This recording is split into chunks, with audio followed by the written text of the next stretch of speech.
በነገራችን ላይ እንዲያው ቢቸግር ነው እንጂ የሀገራችን የሾቀ ኮንዶሚኒየም ልንጋደልለት የሚገባ ነውን?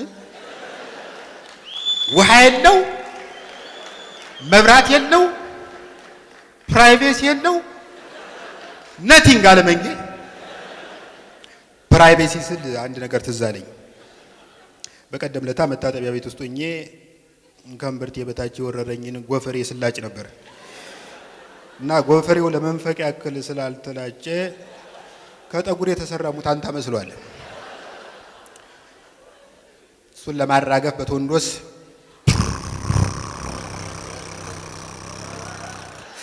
ሳረግ የቀይ ጎረቤቴ ጀለስ እሱን ነገር እየላጨ ሆኖ እየበየድኸው